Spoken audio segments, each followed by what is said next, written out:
Akumodon on Bama. Today we are going to talk about articles and preposition. Iwodi, wala, I, to, ko, da. Ko kanjum woni gam, daga, amma, kadima, daga nden,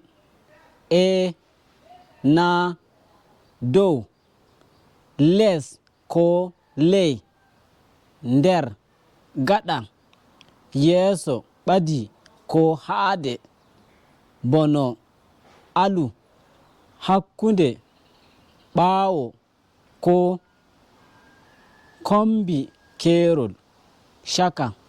Thank you very much. We will see you for the next video. Nyallen jam.